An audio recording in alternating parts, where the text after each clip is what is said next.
লক্ষাধিক টাকার শুকনো গাঁজা উদ্ধারে সাফল্য পেল মধুপুর থানার পুলিশ।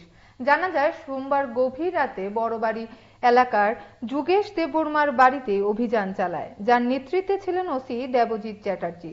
অভিযানে তার বাড়ি থেকে ড্রাম ভর্তি গাঁজা উদ্ধার হয়। পরে গাঁজা সহ যুগেশ দেববর্মাকে আটক করে থানায় নিয়ে আসে পুলিশ। তার বিরুদ্ধে মামলা নিয়ে তদন্ত চলছে বলে জানিয়েছেন ওসি দেবজিৎ চ্যাটার্জি।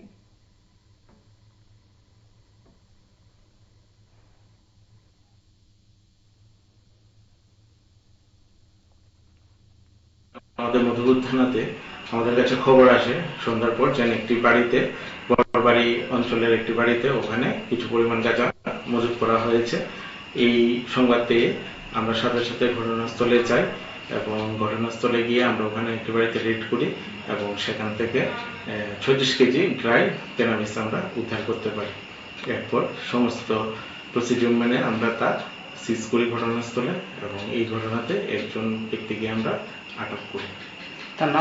তার নাম হচ্ছে যুগেশ দেববর্মা, বাড়ি ওই অঞ্চলে। সে ইদানিংকালে এইসব ঘটনাতে যুক্ত আছে বলে প্রকাশ। কত টাকা মূল্য হতে পারে? আনুমানিক 4 লক্ষাধিক টাকা হতে পারে।